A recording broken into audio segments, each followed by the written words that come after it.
Hello, Tobes. Look, we're talking about Linkin Park today, okay? Yes. So, what I'm going to be talking about today, I was incredibly surprised to hear the announcement of these a couple of weeks ago. One-step versions of the first 3 Linkin Park albums. Now, this is a new label. It's called Because Sound Matters. I will jump onto the sound in a minute, but in order to put this into perspective, I went out and I purchased this, which is a 2024 release, just a regular release. I think this, here we are, I've still got the shrink. It cost me $31.99.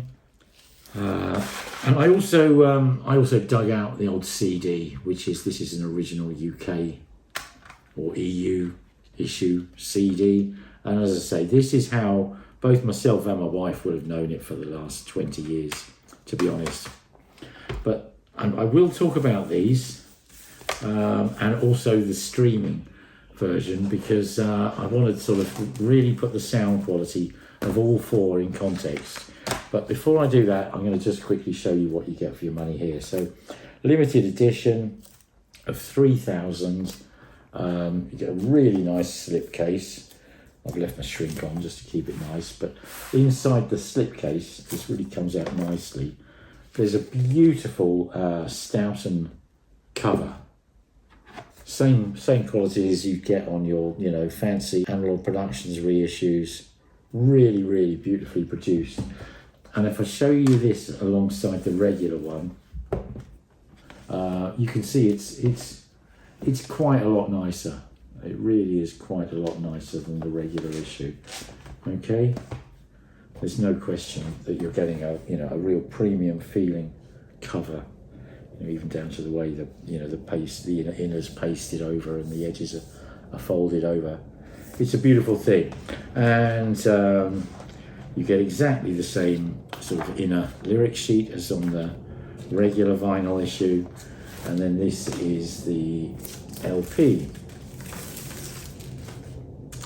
which I'll just show you. Here is extremely nicely pressed on super vinyl. I believe it's the same vinyl that MOFI use, and it is called Neotech VR 900D2. And this is, crucially, it's a one-step vinyl pressing. And I've talked about these before when referring to MOFIs. Normally what you do is you'll take the master tape or master file, you'll cut that on a lathe. You'll take that lacquer that you've just cut and plate it, and from that you produce the father, and then from the father you mould the mother. Hang on a moment, hang on, Tobes, coming in here. There's my cat Toby here wanting to. Hello, Tobes. Look, we're talking about Linkin Park today, okay? Yes. So, here's Toby, who's often heard but not often seen. So, to make these one steps, so what you do is you, in a normal situation, you'd make the father by plating the. Hang on, I'll just pause this because I think Toby wants some dinner. Do you, Tobes? You want some dinner? Hey, baby. Hey?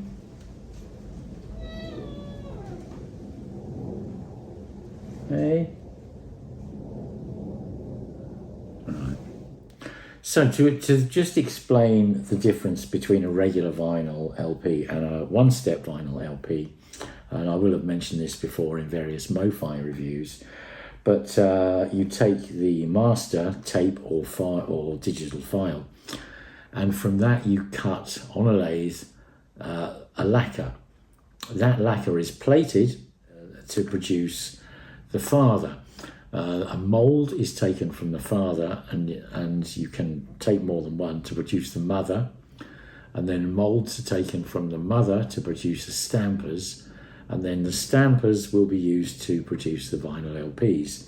And you might get 1, 2, 3,000 out of a stamper, and therefore you can see that if you're doing regular LPs, you can make many stampers off of a mother. You can, when the mother wears out, you can use another mother off of the father, and only when all the mothers have worn out, then would you have to recut a new lacquer to produce a new father. In the case of a one-step, you cut out kind of the mother and the stamper phase, if you like, so that the father becomes the stamper. So in effect, you're cutting the lacquer, you're plating it, and then you're stamping from that to produce the records. And MOFI call it a convert, but it's a father, it's a convert, it's a stamper, it's whatever you want to call it. But the point is, you've cut out 2 steps of moulding. Okay, so you will get, by just pure logic, it stands to reason that you will get a more authentic, higher resolution LP.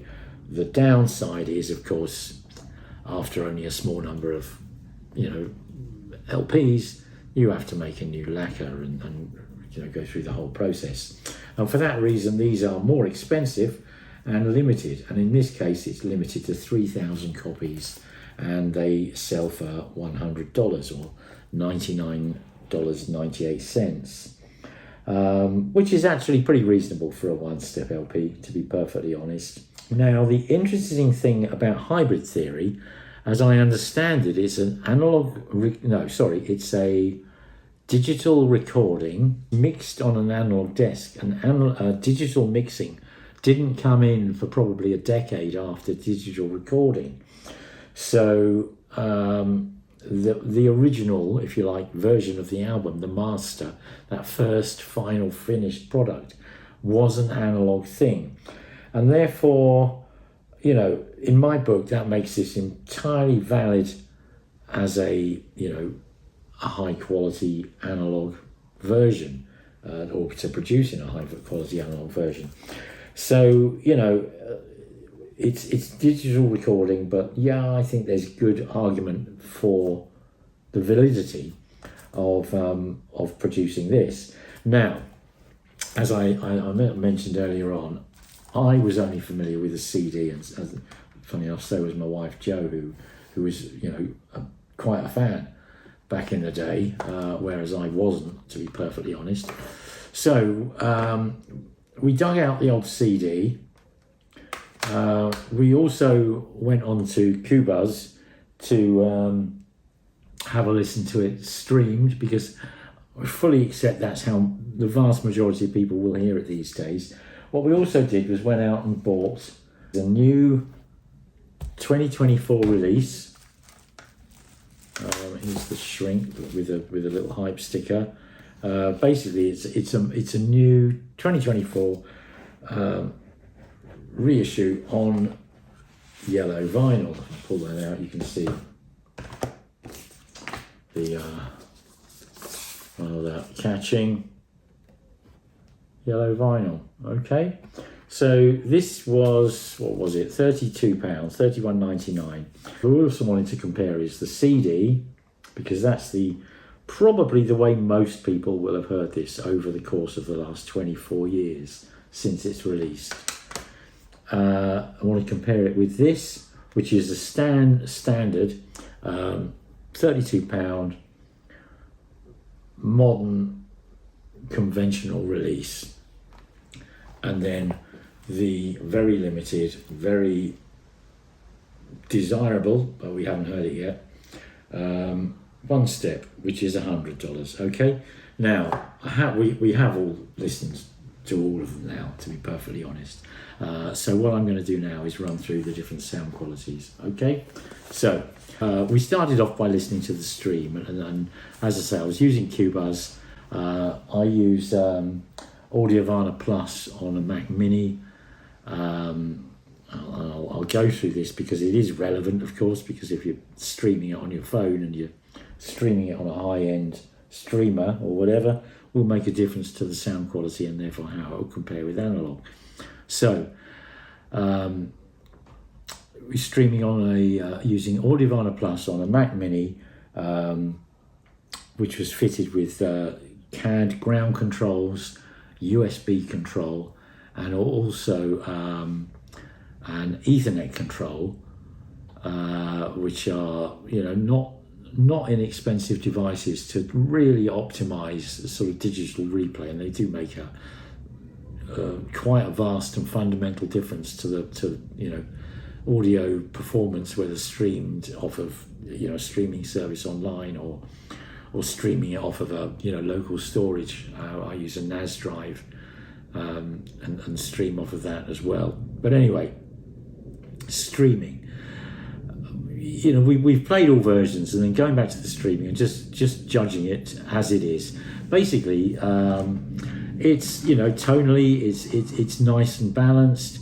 There's some very meaty driving groove to the music, although it really is messy. You're very, very, very much aware of the fact that basically everything is loud all the time, and there is a slight kind of phasiness which plays havoc with my kind of audiophile bonds, but it's flat and compressed, but it is really loud, and the music is extremely groovy, and the stream, to give it its dues, it was in groovy and it was involving. It's enjoyable. What I want to do is use that as a benchmark. But I do also want to point out that this is, streaming through a multiple £1,000 sort of, streaming DAC kind of source. So this is streaming at reasonably high end. Okay, the DAC I use is a CAD. 1543 Mark II DAC, which is quite old school. It's a ladder DAC, but has no upsampling, no oversampling, no digital filtering at all. Now, whilst that all sounds quite archaic, the point is, it to my ears, what it doesn't do, which I think most digital and DACs suffer from, is messing things up in the time domain. And I'm quite sort of sensitive to that, and this digital system doesn't really do that and sounds more analog, for whether that's a good or a bad thing, but it sounds more analog than most. Okay, but now what I need to get onto now is I'm just going to put those down there, talking about the CD, because this is clearly very, very relevant. So I suspect most people now listen to it streamed, but most people over the 24-year course of this album's existence probably would have played it on CD. Now, playing the CD back through the same system, there is no question that this is better than the streamed, and I think this is an interesting observation, because as more and more music is being remastered for streaming, for the modern market, and of course streaming, you might be listening to Madonna one moment and Mozart the next, and then Metallica the next, and there's this sort of kind of assumption that if it's not loud, if it sounds significantly quieter than the last track, that listeners will get bored and click next, to the next track. I think that's a preposterous notion, but it does seem to be the current thought process in the entire music industry, much to my dismay. But and I ought to point out that Qobuz stream was high definition at 24-bit 48 kilohertz sampling frequency. So this 16-bit 44.1 kilohertz sampling frequency CD is technically inferior, okay? But it sounded noticeably better. And that is going to be the case in an awful lot of things. It's a bit like the Tori Amos Scarlet's Walk review I did quite recently. I'll put a link up there, where frankly the CD, which is I think no longer available, but all you can now buy is a vinyl LP or possibly a download, but it's not good. It's not good at all. Anyway, the CD, there is no question it has more space, sort of in a clarity way, in the sound stage, in the way the various elements, whether it's sort of, kind of sort of little sort of sampled sort of scratchy kind of like mix elements, or the drums, or Chester's main vocal, or Mike's sort of rapping back vocal, or the guitars, whatever it is, there's sort of more space between them, and more space kind of dynamically. They kind of leap out of nowhere and go back into nowhere, rather than just being this continual kind of dirge of loudness. So the CD is noticeably more spacious and more colourful, in so much as like things actually sound like what they are, rather than just a gritty noise. It's more rhythmic. The bass has got more texture and shape, rather than just a big kind of thing. And it's tighter and more punchy. So I don't know. I don't honestly know without checking whether you can still get the CD, but if you can't, go and buy one second hand. You'll pick it up for £2 or £3, and it is a very, very, very worth having thing. In the car, I play a rip of this CD. It's that's way better than streaming it in any way, shape or form. Okay, so that's the CD. For what, if you haven't already got one, for what it would cost you, it's a no-brainer. Okay, and now we will get onto the regular 2024 release of the LP, the yellow limited edition LP. Now, I'm going to compare this to the CD, because we're sort of sliding up the scale of quality here, and honestly, I didn't know. Again, bearing in mind the story I just told you about the Tori Amos thing, I didn't know. I do not think this is a no-brainer, that it's automatically yes, this will be the case. I didn't know whether this was going to even be better than the CD. Unfortunately, I've got an awful lot of records I've bought over the last year or so that I haven't done videos on, basically because they're pretty shocking, and leave a comment if you want me to, because I don't really like doing negative reviews, but believe me, there's an awful lot I could do. Okay, but anyway, I didn't know whether this was going to beat the CD, and I'm delighted to tell you it absolutely floors it. It annihilates the CD, which is really great, because for £32 to buy a lovely vinyl copy in a beautiful album, it's great. And how does this beat the CD sonically? Well, again, whereas I said the CD had much more sort of shape and texture and colour to the sound stage, the tonality, the timbral accuracy of the instruments and voices and things, making things sound different, basically, rather than just everything sounding like a similar noise. The LP significantly improves upon the CD in this respect. There's much better layering and separation of the vocals. The bass goes a lot deeper than the CD and has more bite and groove to it. Overall, the music is more involving, with more kind of light and shade. There's a lot more low-level detail. I mean, you really can. The first time you play this, if you've known this for 20 years and you go out and buy this, as I say, £32, not expensive, but I kind of suggest it's worth it just for the lovely, 12-inch cover and everything. It is much better. You will hear things you haven't heard before. And it's more open, it's bigger. And I think particularly in the sort of the dynamic envelope, the way the music is sort of,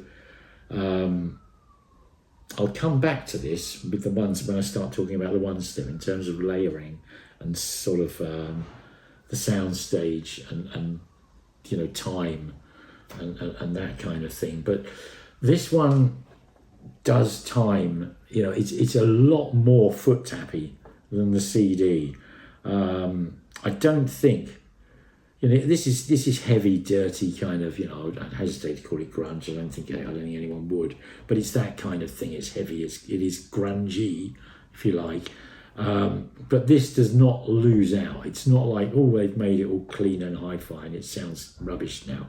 No, not in the slightest.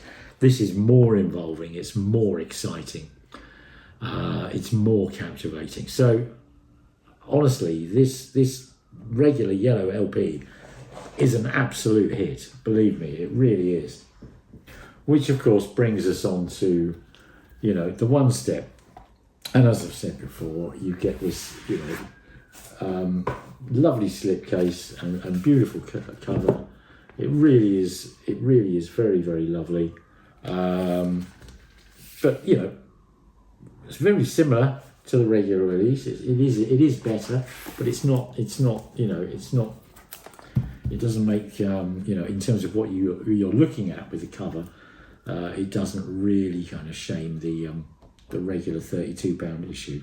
But obviously there's two reasons you might buy this. One, it's a very limited thing. There's only 3,000 being made. If you're a super fan of Linkin Park, I can quite imagine you might want to go out and buy these. And if you do, well, do. Simple as that. I can't imagine these are going to lose value. And I think they're going to sell out pretty quick, okay? But I come at all these things from the perspective of an audiophile who's worked in the hi-fi industry for getting on for 40 years. What I want to do is explain whether I think these things are doing what they were kind of promised to in a sonic way. And, okay, cut to the chase again.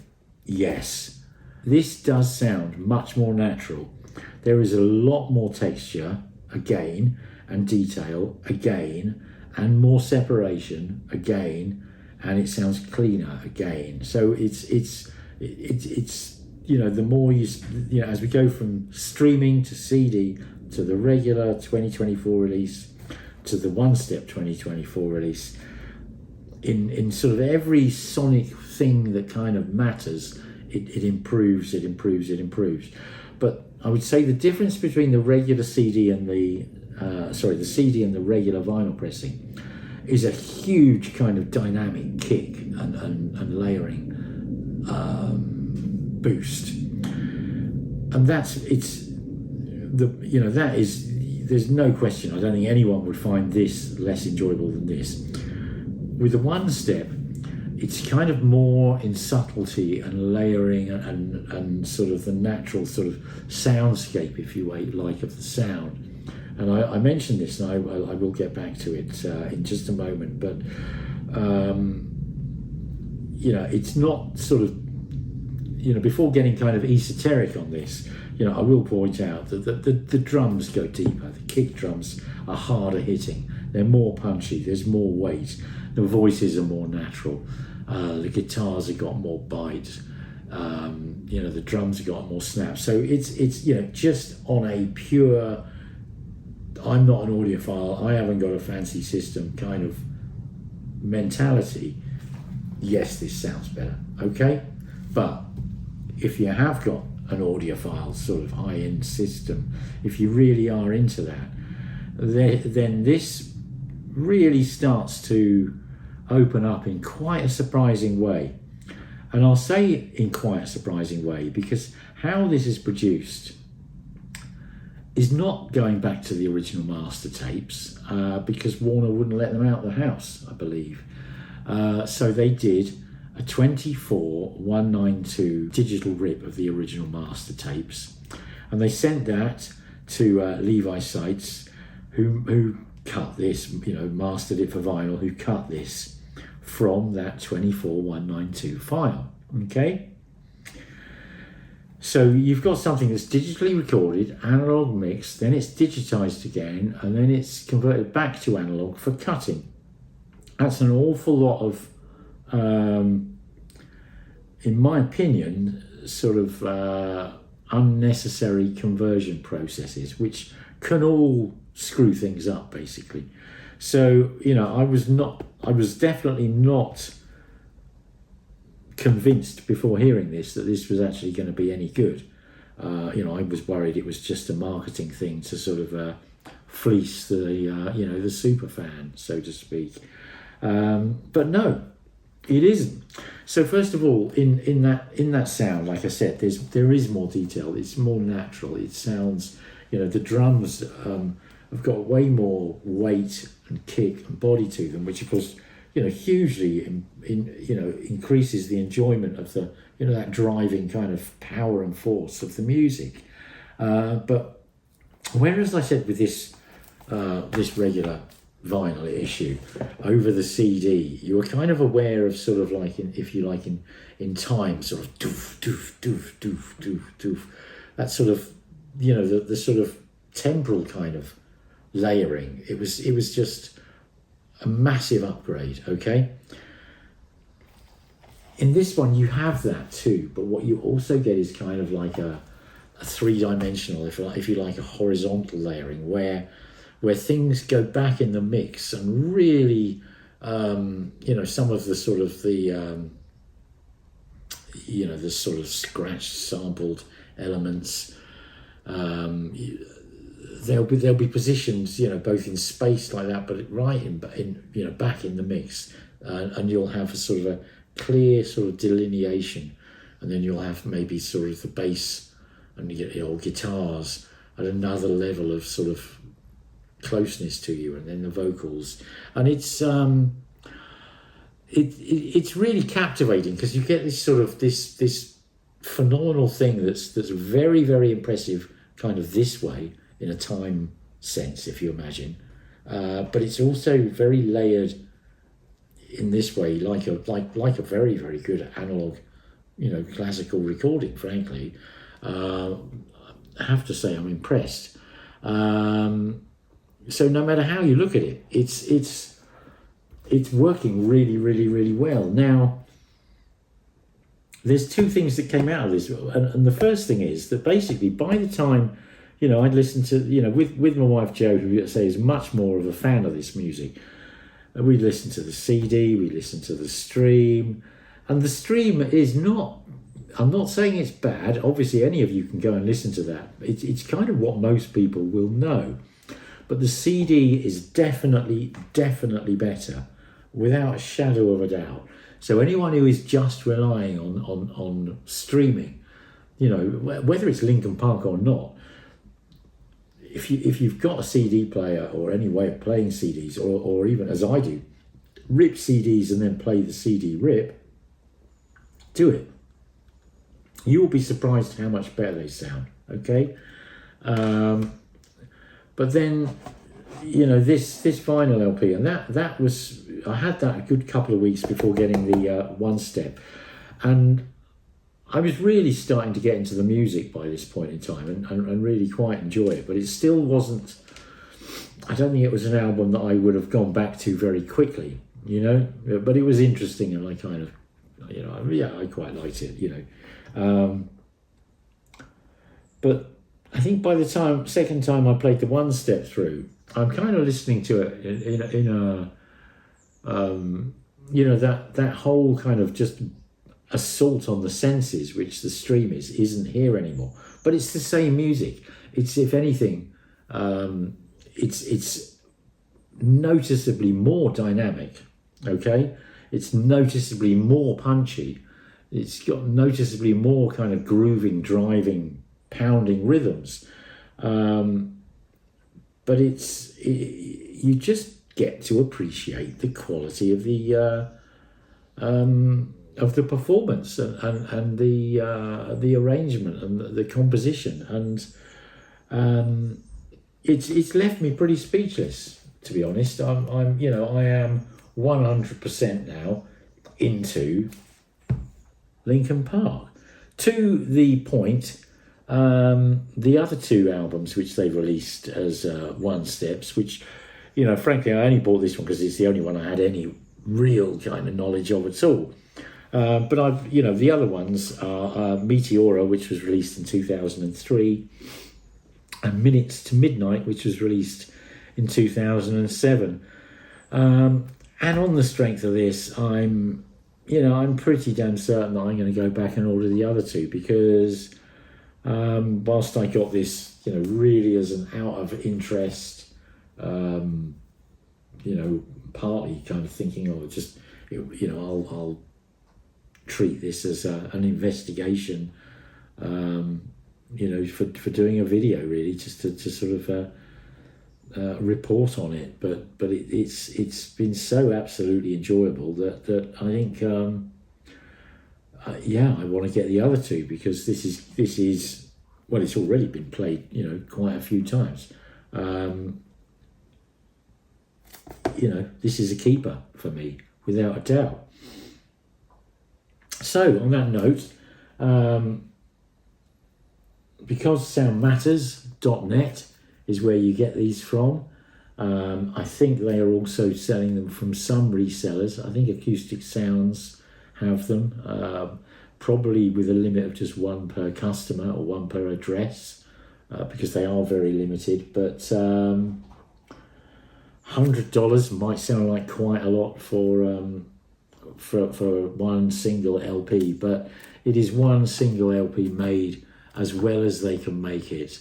I think this is realistically the best that we're ever going to get this music, and it's, you know, it's really damn good, very groovy, very drivey, you know, passionate, pounding, meaty, cool music. Love it. Linkin Park Hybrid Theory, Because Sound Matters One-Step Edition. Thoroughly recommended. Okay, thanks for watching, and I'll see you all soon. Bye now. Bye.